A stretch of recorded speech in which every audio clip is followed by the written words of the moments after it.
everyone. I'm Ashley Jones from Designs and Machine Embroidery, and welcome to our Software Success live today. So I'm always happy to be here with you, regardless of what we are teaching. But you guys that have seen me before know I absolutely love my embroidery software, and I couldn't live without it. I use it every single day, sometimes for things that are not even embroidery. I use it as kind of a design element sometimes to help me with my planning.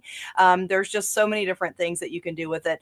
And I like to show you those things, all the things that you can do so that you can get the most out of your embroidery software as well.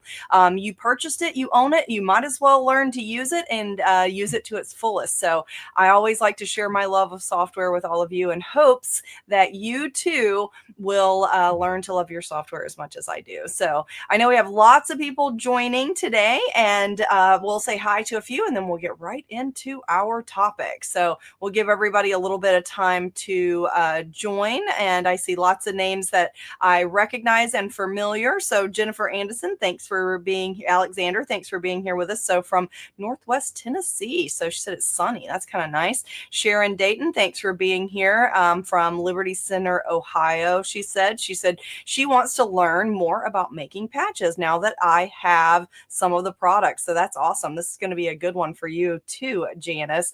And so Sharon, and then Janice from Riverside, California. Thanks for being here. So Marianne Duplagla, thanks for being here as well. Always good to see you. And I appreciate all of your support. So Rosalind Bush, thanks for being here as well. Eileen Reichert, thanks for being here. So she's from Maryland. So Sam Matthew, thank you for being here from London, UK. So, and thanks again, Sam, for your kind words on our group. So about your experience with support. So that's always good to hear. And then Mickey Smith, thanks for being here from Topeka, Kansas. I know Mickey uses her software because I see her asking lots of good questions. So my friend Harriet Ann Palmer, she's my neighbor to the north. She's just a short drive right above where I live. Thanks for joining, Harriet Ann. Laurie Albrecht, you guys know Laurie from our education team. Thanks for being here, Laurie. So Diva 5691, she said hi from Cali. Thanks for being here as well. Amy Horn from Indiana. Oh my goodness, so many awesome people here. Creative Appliques, you guys know Dawn from Creative Appliques, so thanks for being here. And Philback, thanks for being here as well. Oh my goodness, so many people today. Patches must be a hot topic. Caroline Booth, thanks for being here. And Joanne Banco, let's go show. Let's go sew. And then Vicky Greiner, thanks for being here as well. So lots of names that I recognize.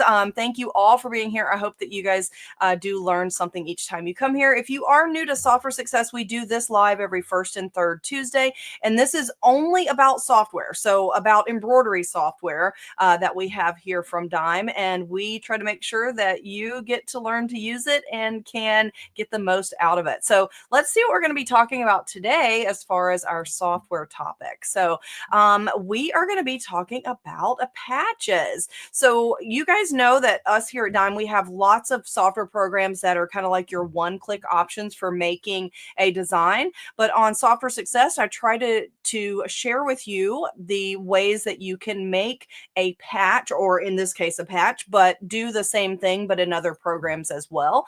But today our focus is patching, but also editing designs. So I'm going to be using those cute little poppy flowers to edit it down to just that one element, and adding some leaves there, and then adding some text, and then making a patch. So I think this would be a great thing to give to mom. So it would be an everlasting flower, right? It would never die. And she could add her patch to her favorite bag, or maybe an apron, a towel, whatever she'd like to put it on. So we're going to edit the design and we're going to make the patch. So we'll be talking about both of those things today. And then of course, I use text a lot because I think that's probably one of the most used features in any embroidery software, is adding your customized text. So we'll see that, and we'll talk about putting it on that circle path as well to curve around around our flower and kind of follow the inside of our patch there. So that is what we're going to be talking about today. So I'm going to be using one of OESD's design collections. I'm sure the majority of you guys are aware that Dime was purchased by OESD,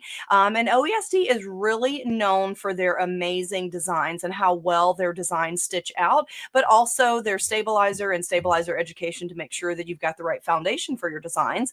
And so I'm really happy to be able to use some different designs in our presentation.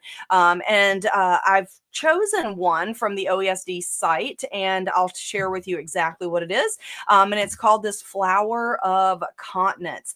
And we're going to be editing one of these designs to make our little patch so that you're going to get a detail about if you have a design you want to edit. We're going to talk about that, but then also talk about using the software to make a patch. So let me head over and just show you. So on the OESD website, you can search for the design collection, but I wanted to point out when I went here earlier, I noticed, look at this, 30% off of floral and garden embroidery, and I am using a floral design. That actually was a happy accident. So if you want to purchase any of the collections that are floral designs, go over while they're on special. But I'll show you the one that I did. So I just searched flowers. And the Flowers of Continents here came up. So whenever I click on that, you can add that to your shopping cart.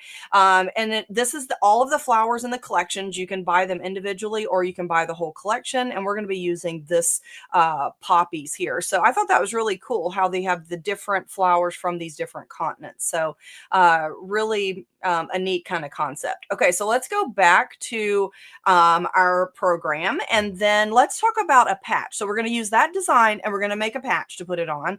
And so a patch is a lot like an applique design. It has a placement stitch, tack down stitch, and then a finishing stitch around the edge. So me personally, I like a placement stitch, and then for my patch, because I like to pre-cut my material, I really like a zigzag tack down. The zigzag tack down just kind of secures my patch to the stabilizer a little bit better.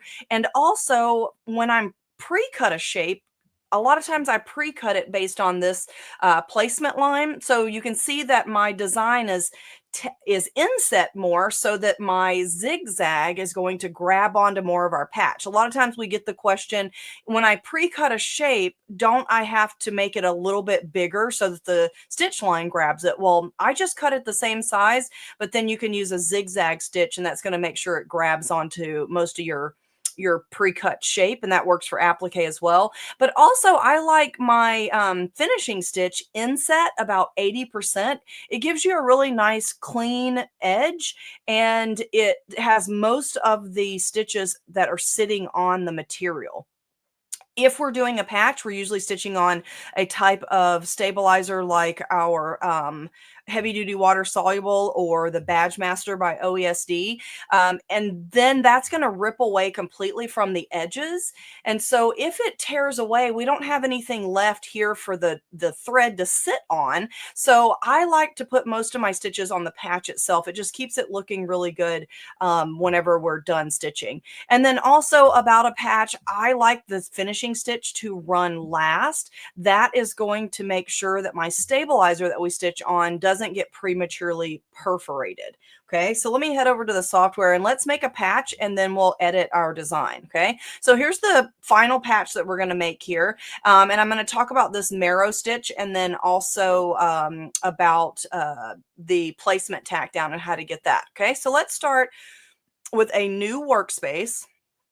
And then let's draw our shape. So our artwork tool allows us to draw a bunch of different shapes. So I'm going to use the ellipse option, and I'm going to click and drag. Now remember, I've said this before, but I want to reiterate, when you use the artwork drawing tools, when you click and drag, you can make it any shape that you want. But if you hold down your control key, it'll make a perfect circle or a perfect square or perfect triangle, whichever shape you chose. Okay, so I'm going to leave my perfect circle, and then I'm going to make it a little bit bigger. So for a patch, like I like it to fit in my 4x4 hoop or a little bit smaller. You can make it whatever size you want. So I'm going to make mine 3.5 inches. Okay, and then here's a little shortcut tip. If you double click the zoom tool, it will bring everything into the center so that it's all visible on your screen. So double clicking the zoom tool is a shortcut that I use all the time. Okay. So now for a patch, we need something that resembles an applique. So I'm going to convert this to an applique. Now, depending on what program you're using, you may have an icon on the toolbar that's convert to applique. Because I have Perfect Embroidery Pro, I have this effects panel, and I can just click on my applique option right here, and it converts my circle to an applique. So let's watch that stitch out. So I'm going to use my slow redraw tool, which I use a ton. And then you can either click the next stitch, you can click to simulate, and then you can even speed it up if you want. So I get a placement stitch and a tack down stitch. And then the last thing, because of an applique, we can see here is my finishing stitch. And look, as I zoom in here, as it comes around the side, you can see that the majority of this satin stitch is actually hanging off on the outside of my circle. So I want it to be more on the inside of the circle. Okay, so I'm going to choose my applique option here. And over here in my applique settings, I've got this, my type as a satin, and I can actually change that. If you have patch and applique maker, you can change to this marrow option here or to patch, and then patch will actually create some preset, or it'll actually change to some preset settings for you. But I'm going to show you how to adjust them yourself. Okay, so I've got a placement line here with a check mark. We definitely want that. For the tack down, I'm going to change that to zigzag, and then I'm going to click apply. And then let's just go watch our slow redraw and just watch everything we do. We're going to watch how it changes. So now do you see how my zigzag is the tack down is the zigzag, but notice how it's 50-50. It's right over the center of that line. Okay. And then our finishing stitch happens as well. Okay, so now for our applique, I'm going to choose our inset to be about 80%, and then I'm going to click apply, and then let's watch that again. And this time I'm going to zoom in so we can really see around the corner here. Watch our slow redraw, and then drag that. So now look at that. So you can see my tack down is further inset onto my patch, because if we have a patch here, the material is inside the patch, and then this is just stabilizer that will be removed. Okay. And then I'm going to fast forward my slow redraw, and we can see my finishing stitch, how it's mostly on the patch material. Okay, so now let me double click my zoom tool to bring it all back on the screen, and I'm going to select this. And depending on which program you have, I can audition fabric. And so I want to show you what I mean here. So I'm just going to choose this color. This is just as a visual reference. Okay. So now if I zoom in here and I'm going to turn off of my 3D view, you can see that when we're stitching a patch, we would pre-cut our patch next to that placement, that equal size as that placement line. So then you can see the majority of the stitches are actually inset on my patch. Now, this is my personal preference. Does this mean there's the only way to do a patch? No, absolutely not. And no matter what design you purchase from maybe another digitizer, or if you're creating your own, it may be something completely different. And it doesn't mean that it's wrong. It just means that somebody has chosen to do it a different way, and maybe it still stitches out great, but this is my preference here. If you want a wider satin stitch, that's something you can also change over here in your applique settings. So our applique width length, I'm going to make this much wider. So now I normally like mine to be like a 4mm, but I'm going to do 5 so you can really see this change, and then click apply, and you can see that it got much fatter. Okay. Now I usually, again, like a 4. It's entirely up to you as to what you prefer. Okay. Now, let's now open up a new workspace. So now this is a patch, and we can just put, any design on here that we want to stitch out. Okay. So you can see that it's a applique type. That's going to give us our placement, our tack down, and that finishing stitch for our patch. Now, let's go to a new workspace here, and I'm going to draw the circle again. So choose from your artwork tools, your ellipse option, and I'm going to hold down my control key, click and drag, and it gives me a perfect circle. Okay. Now I can click, hold, and drag to make this larger on any of these corners, or I can enter an exact size over here under our transform tab. And we made ours about 3.5 inches. So I'm going to do that again and click apply. Now that's bigger than my screen, so I'm going to double click my zoom tool and it will just bring everything on visible on the workspace. Okay. So now if you have Patch and Applique Maker software, you don't have to remember anything that I just said.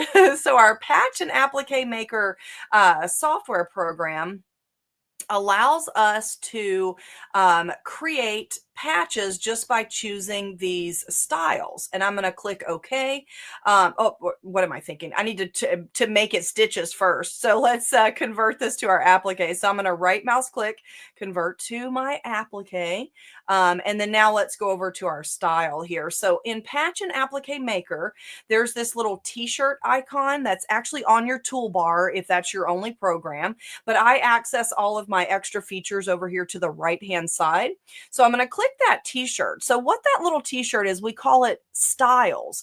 These are basically presets so that you don't have to remember all of those settings. We've got them already preset for you. Now notice you've got raw edge option, a marrow patch, but you also have a pre-cut marrow patch. You have a regular pre-cut patch as well. So I'm going to choose the pre-cut patch first because that's essentially what we just did with our settings changes. If I click pre-cut, watch on the screen when I click OK, you can see the design actually adjust on the screen. And what it's doing is it's applying those settings that we just talked about so that it stitches in the same manner that we discussed on our other page. Okay, so if you have Patch and Applique Maker, you can just choose the type of type of patch that you want, and boom, just at the click of a button, it does all the work for you. So if that's confusing what we talked about, Patch and Applique Maker is definitely a tool for you. Okay, so now let me go back over here and then let's change the style to a marrow pre-cut. Okay, so now this is a feature. Marrow is a feature of Patch and Applique Maker. If you have ever seen a patch that is made by a professional patch maker, it is done on a marrow machine to get that unique look around the edging. So I've got marrow chosen and I click OK. And you can see that it changes that patch type to look like that marrow stitch. This is a specifically digitized type of finishing stitch, and this marrow stitch is only available in our Patch and Applique Maker software. Okay, now we just made a patch over here that is our regular satin stitch, which is going to work great for a patch. But if you like the look of that marrow machine, but you want to do it with your embroidery machine, then Patch and Applique Maker software is the one that's going to do that for you. Now, if you don't have the Patch and Applique Maker software and you'd like to try it, over in the bottom right-hand part of our software where my cursor's blinking, there is a green shopping cart icon. If you click that, you'll see a list of all of the different programs that we have here at Dime. If you want to try any of them, any pieces that you do not own, you can click this ...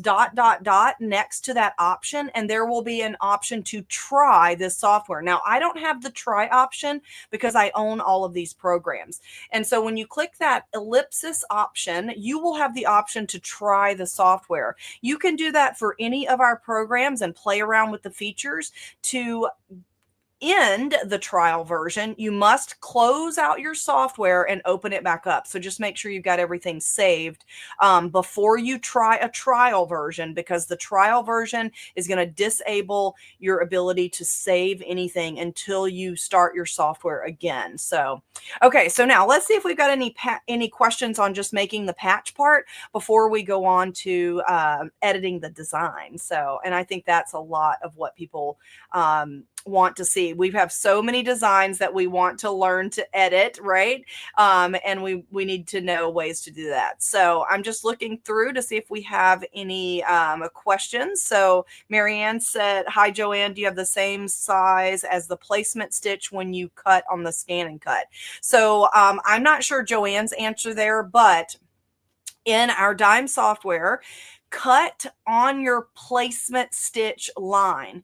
In our software, even if you don't change it to a zigzag stitch, our tack down stitch is automatically inset, so that if you cut based on the placement stitch, then your tack down stitch is automatically going to be inset enough to make sure that you grab that fabric. So that's a really good question. So if you got question, put 3 yes in front of it. Thank you so much, Jennifer. So when you ask a question, if you put a few question marks before you ever even start, it makes it easier for me to pick out and look at that. So Anne, thank you so much for doing that. So Anne said, would you use the same steps if you want this to be a coaster? Yes, exactly. You sure would. So for a in the hoop coaster, you're going to get a placement stitch, a tack down stitch, and then the finishing stitch. But one extra tip on doing like anything that has fabric on the back, you want to add an extra run stitch so that you can put the fabric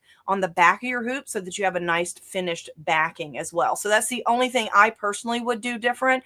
But this to me is a really great example of any freestanding applique like that coaster, which we consider an in the hoop design as well. So really good question. So I'm just looking down to see if we have any other questions here.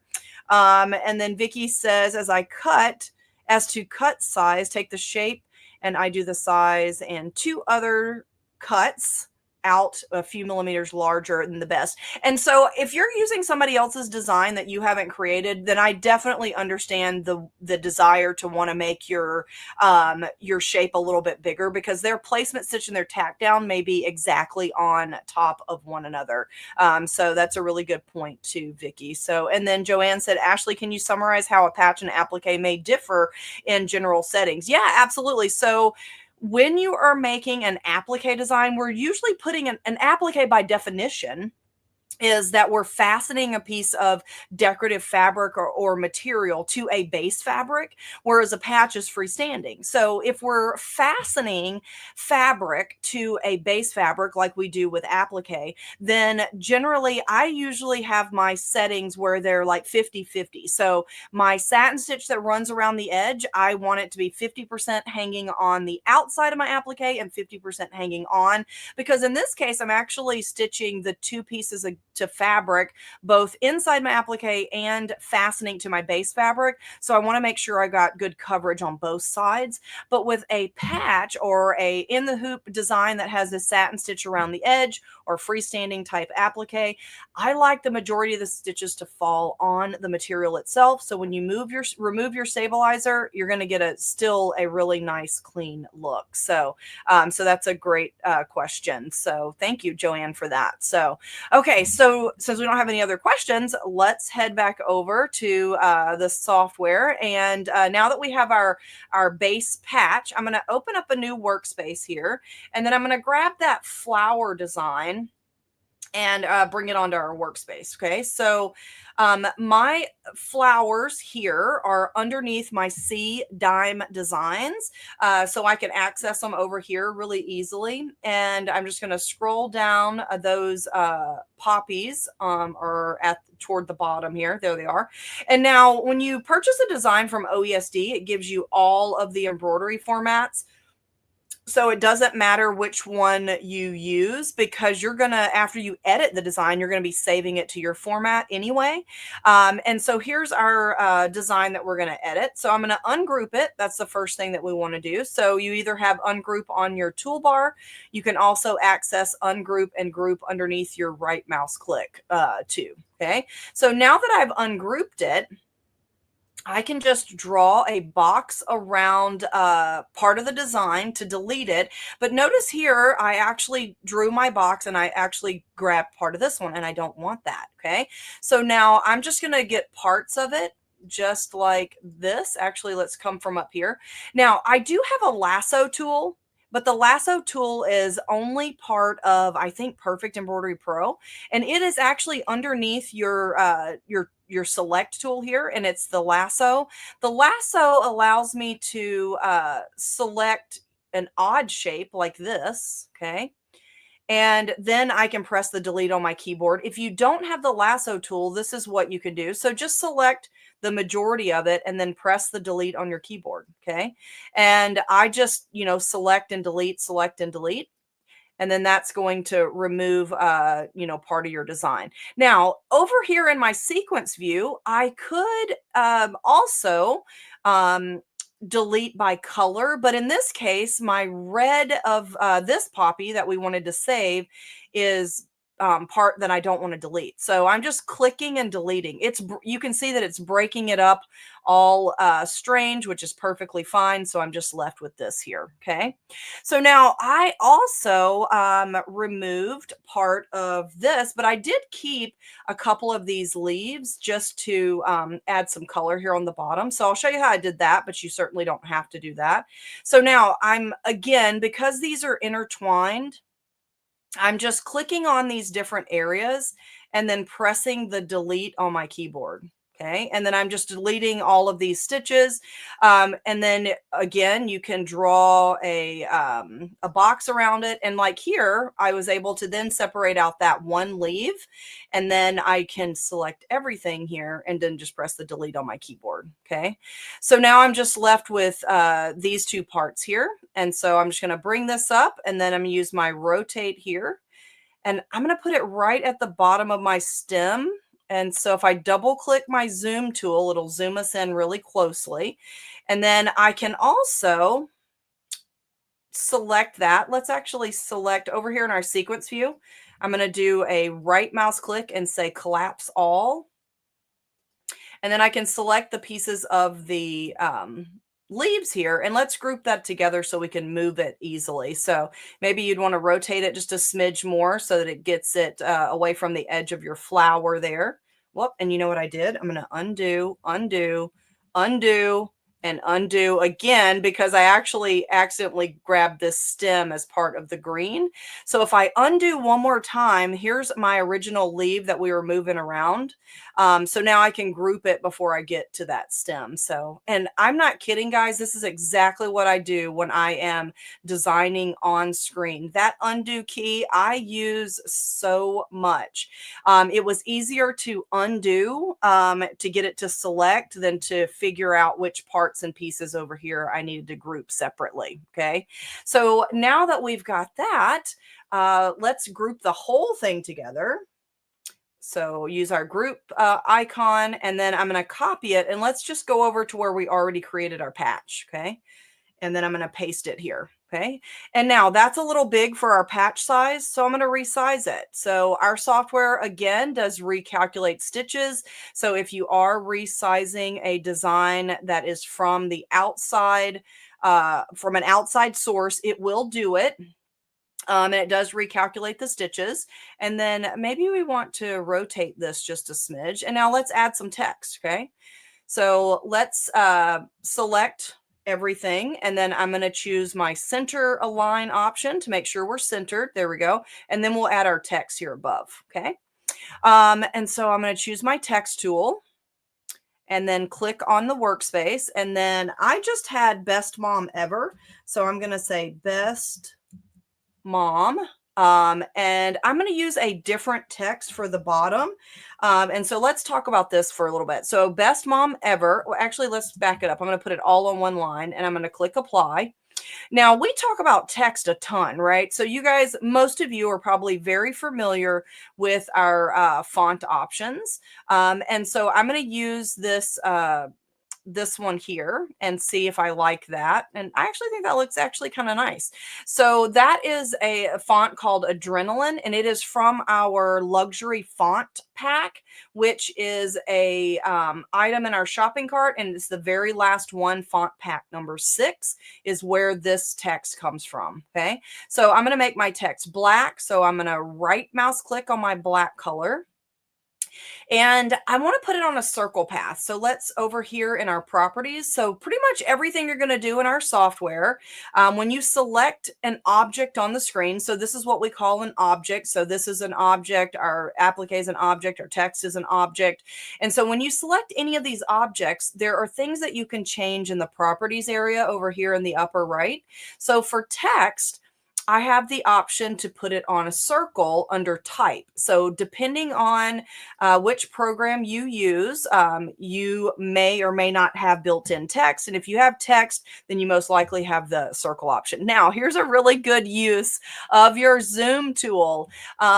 So you can see my text disappeared. So if you double click the zoom tool, it will make sure to bring everything on to visible on your workspace. Okay, it's equivalent to doing your one-to-one option here.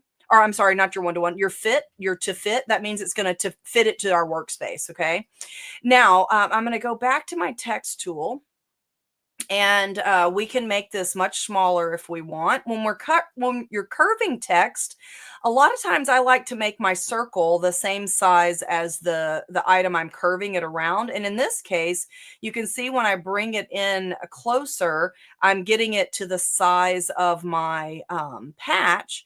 But now my text is all wonky. And because my text is touching, it actually won't let me go any smaller. So all of these little shapes that are highlighted when you have your text tool selected means that you can edit the text in that manner. And you can see here, I just made all of the text smaller, and I'm going to center this. So let's get everything and then make sure that we're all centered there. And that we're going to move up, back up like that. Okay. Now I wanted to put a different font on the bottom. So let's watch how we do this. So best mom ever. So in your properties area for the circle option, you have reverse direction, which means that it's going to put it on the bottom. Okay. If I uncheck the reverse direction, it's on the top. If you want part of your saying on the top and part of it on the bottom of your circle, you just want to put that second row of text on a new line. So just like I did here, and make sure you remove the space too. So whenever we do best mom ever, if I were to hit the enter key right after M, you can see I've got that space there. So you want to make sure you remove that so that everything's lined up nicely, and then click apply. So, and it's really that easy to make that circle text, but I wanted a different font type below. So I'm going to create that separately. Okay. So I'm going to remove the ever and then just have the best mom part. And now let's click our text tool again, and then click on our workspace. And this is just going to be the word ever. And I capitalized it. Click apply. And then let's go and find a font style that maybe you would like. So all of these fonts come from either Perfect Embroidery Pro or our Word Art and Stitches. My Quilt Embellisher has built-in text as well, and so does the Patch and Applique Maker. So you may have a program that has built-in text, or you can certainly use true type fonts if that's an option in your software as well.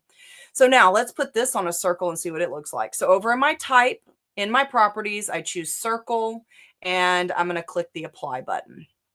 Okay, and now it's on the top, so I want it to reverse direction and click apply. So now it's on the bottom. So let's kind of scooch it up and see what this looks like. So that's pretty big. So I can either set the size over here in my properties, or I can use these shapes to also help me resize my text as well. And then I can kind of bring that down like that. Let's make that black. And if you like that text style, then, well, you're kind of ready to go. If you don't like it, then certainly click through here and see if there is maybe another style of text that you want. Now, with every text that you change, it looks a little different because every font's digitized a little bit different. So here, I might have to shrink that down again. And then notice that this one is a kind of a larger font. So you might want to even resize your circle so that you get kind of the right arc on it as well. So, and I think that that looks actually kind of good. So I kind of like that. All right. And then I actually do like that marrow stitch. So if you own Patch and Applique Maker, I'm going to go back over here to the right-hand side and choose my little t-shirt. And then I can choose pre-cut marrow. That means I want to pre-cut my shape and I want the marrow edge, and it's a patch for the settings. And then I've got this nice little design here. Now, even though this is perfectly center, I'm going to move this down to kind of pull it away from my text there on the top. Now, let's watch this stitch out. This is the moment of truth here. Okay, so now we're going to stitch our placement stitch and our tack down. And because it's a patch type, it automatically put the last stitch to stitch last. And then it's going to stitch my design. And then the last thing it stitches is that marrow stitch around the edge. Okay, so pretty easy, right? I love that. And I wanted to show this to you because it kind of translates to what we're going to be talking about on Thursday a little bit. So let me see if we have any questions before we go on and talk about that. So I'm just scrolling back here and let's see what questions we might have. So Gail, thanks for being here. Gail, she said, can you put a motif stitch over the satin stitch? Would it change the satin stitch density? That is a great question. I've been getting that a lot. So when I go back over, Gail, I'll answer that question live. And yes, you can put a motif stitch over the satin stitch if you have that feature in any of your dime software. You can do that, and I'll show you how to do that when I go back over there. So that's a really great question. So, and then Terry said, will OESD begin including the dime format in their designs? I am a Spree Club member. So Terry, there is so much going on with the merging of the two companies that all of the details have not been worked out yet, but certainly that's something that we would hope for. But we have lots still to do before we get to that point. So great question though. I'm loving the Spree Club as well. And then Gail says lasso tool. Who knew? Yay. I agree, Gail. I don't use it a ton because I kind of forget that it's there. But it certainly is helpful when you need to go around a bunch of little shapes and things to select your design. So, and then Pamela M says undo is our friend. It is. It's probably my most used icon or shortcut key. I use the control key to do my shortcut. So I do the undo key for Control Z, and I use that more than probably anything else. I agree. So Donna Marie Smith says, how do you use the lasso tool? So when you select it, you're just drawing around a shape. So you can draw an irregular shape. So just, drag around that shape and it then traces that, it selects that area. And I can do that again whenever I go back over. So I don't mind showing that again. And then does OESD offer C2S files when you purchase? So BJ, not at this time, but hopefully so. We're all one company. There's lots of things that have to happen to get us to be all completely merged together. And it's actively happening, but it just takes time. We were two great companies that have lots of things to merge together. So can you add font purchased from a third party like Etsy? So yes, you absolutely can. So if you have Word Art and Stitches or Perfect Embroidery Pro, we have a feature called Font Editor that will allow you to bring in your fonts and map them to your keyboard strokes. Okay. If you do not have Word Art and Stitches or Perfect Embroidery Pro, I would recommend you save your font files under C, Dime Designs. That folder path shows up in the lower right hand side of your software, and then it just makes it easy. If you're dragging a bunch of letters on there, you could just click and drag onto the workspace. Like if you're spelling hello, you could click and drag the H, the E, the L, another L, and the O from that lower right hand side, and it makes it really easy to line them up. So that's a really good question. I'll show you that too whenever I go over as well. And then Suzanne said, is the Patchmaker software on sale today? So we don't have anything special really for the Patchmaker software. If you don't own it, Suzanne, I always suggest checking with your favorite brick and mortar dealer.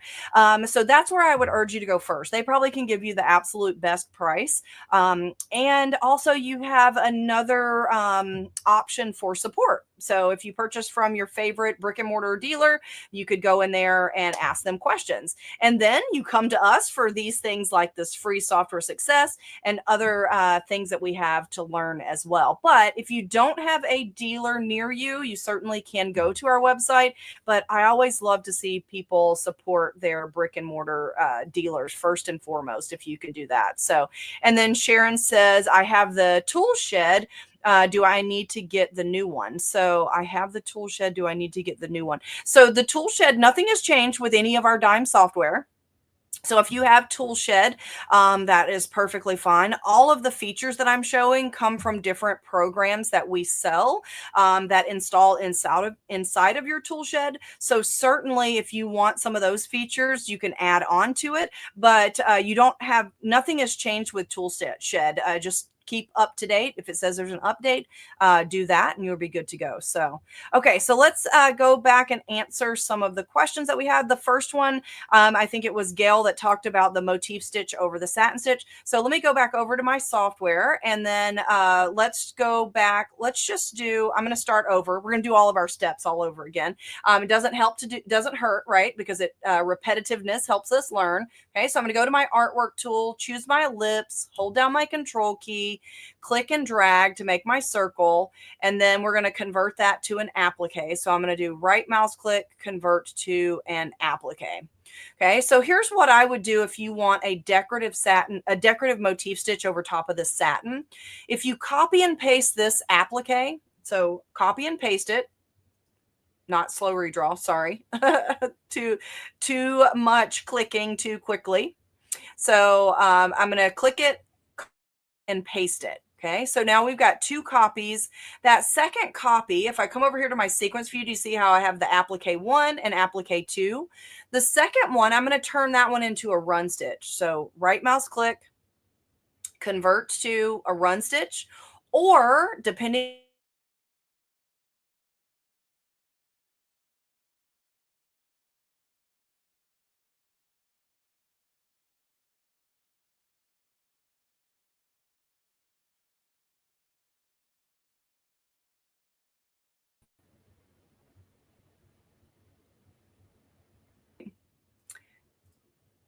there we go. All right. I think we're back in business. Oops, lost you, Terry said. Yes. So don't know what happened that time. So sometimes we just are out of control. Okay. So now I'm not sure where I blipped out. So let me just back up so that on the recording, it'll all be there. Okay. So all I did so far was draw a circle and turned it into an applique. Okay. So I used my artwork tool, draw a circle, and then right mouse click, convert it to an applique, or you might have the convert to applique option on your toolbar. Okay. So now I'm going to copy and paste this. So copy, paste. And if I look over here in my sequence view, I now have two appliques. The second one, I'm just going to turn it into a run stitch. So right mouse click, convert to a run stitch. Okay. And then I'm going to change the color so that we can see the difference there. So now you can see I've got a run stitch right on top of my satin stitch for my applique. So this actually is a popular technique as well. So, but those decorative stitches that Gail was asking about, those are, decorative motif stitches. They are a run stitch that is a specialty type. So you have to convert to run first, and then you change to the motif type if you have that in your software, and click apply. And now you can see that that's really big. We don't want it to be that big, but all I have to do is reduce this pattern length. I'm going to do half the size to 5 millimeters. And you can see that that looks a little bit better. Now our applique width is probably 4 millimeters if I had to guess. So I'm just going to reduce it down, and that actually looks pretty good. I'm going to change the color again so you can really see it. Okay. Now that motif stitch, there are hundreds of built-in motif stitches for you to choose from. And you can change those and then resize it to what you want. Let's try one more different one to give a little bit different look here. So let's see what this one looks like. Click apply. And then I'm going to change that to my 4 millimeters. And wow, that's a little bit dense. That actually almost completely covers up my satin stitch underneath. So maybe I wouldn't want something that that dense. So, and each time I'm just changing back to my 4 millimeters, and that actually looks cool. Look at that. Okay. So all I did was I created my applique, and then I created the run stitch exactly the same size. And then change that run stitch to the motif stitch to put it one over top of one another. So what do you guys think? Isn't that cool? Oh, I love that. Okay, so I'm going to open up a workspace again because another question we had was Donna Marie Smith asked about the lasso tool. So I'm going to use that same design here. So the lasso tool is part of Perfect Embroidery Pro, and it's underneath your select tool. So when I click this flyout menu, I can select it. And now it allows me to just click, hold, and drag, and I can make any shape that I want. And you see how it's kind of tracing that shape. Okay, so now let's do it around this flower. Okay, so lasso tool, click and drag, and notice I'm just going right between there, and then I'm coming back around to make my closed shape. And oh, you know what? I did not ungroup it. This is live, guys. So ungroup.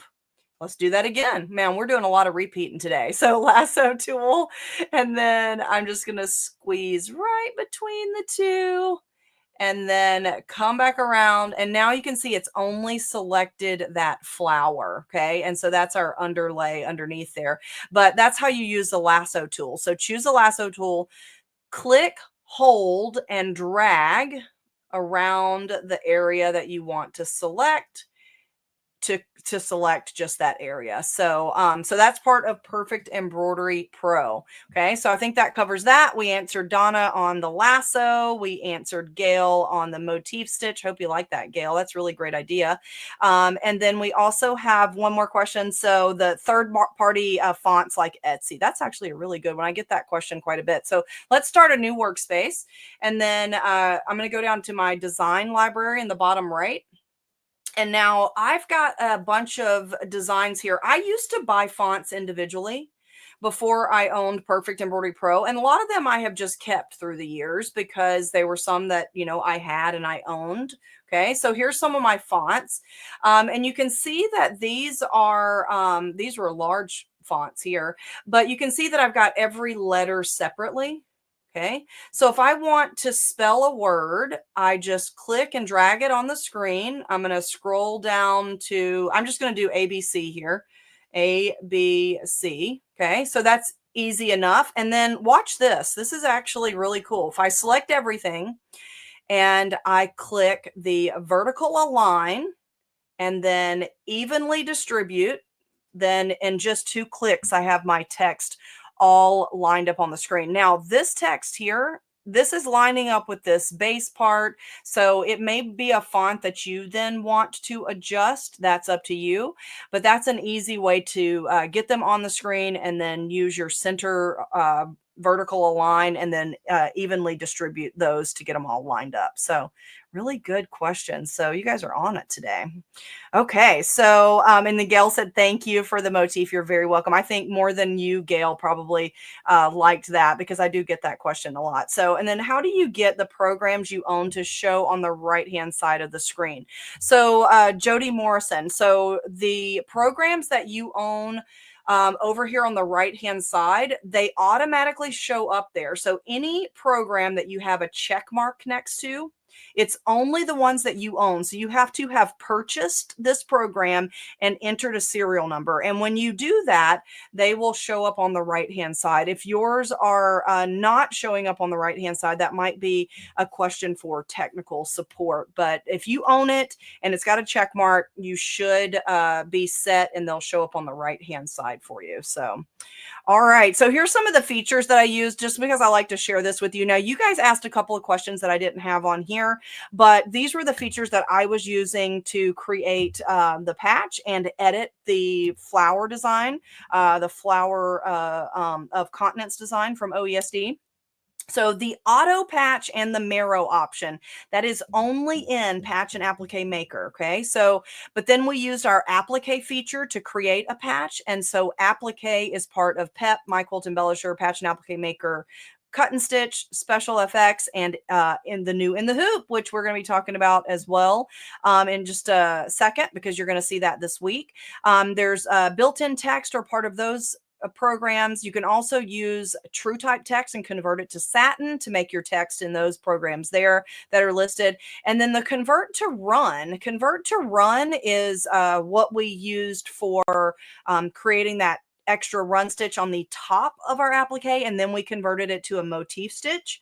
That's that option. And the steel stitch is oh, and I have a little spelling error there. Convert to steel stitch. A steel stitch is a satin stitch or a column stitch that's all the same width. Those are in those options right there too. So if you don't have applique, you could do a run stitch, and a steel stitch would be equivalent to what you would need to do to an applique. So, but I think most all of the ones that have those also have the applique feature too. So you don't necessarily need to do that.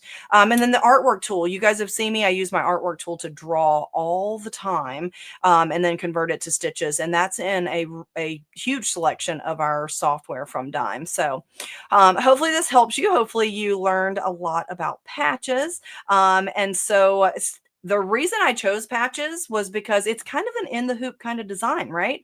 So this Thursday, join Reen Wilcoxon and myself on Between Friends to talk about in the hoop designs made by you. So if you love in the hoop designs and you want to make your own in the hoop designs and customize them, then we've got a new program that you're going to want to see if you haven't already checked it out. So join us this Thursday, and we're going to do software over there on Between Friends, and Reen will be there to share tips and tricks with us as well. So, and then in a couple of weeks, I'm going to do some dimensional effects on our embroidery. And so, and actually, I think that's 3 weeks. So May 6th at 1 p.m. Central, that's our next Software Success. So hopefully you'll join me then to learn a little bit about dimensional effects. And that is May 6th, not April 6th. I have another typo. Boy, I need to get my act together. So May 6th is when we'll be back here for Software Success. So, and then lastly, I just wanted to say, I'll just mention here. So Callie Henderson asked, Hernandez, sorry, asked if lasso is only in PEP. And yes, I'm pretty sure that is the case. So I didn't look that one up, and sometimes it's hard for me to remember every single one, but I think PEP is the only one that I can think of that has lasso tool. It may be in My Quilt Embellisher, but I'm feeling like it's only PEP. But I'll look that up for you, Callie, so I'll know that for next time as well. So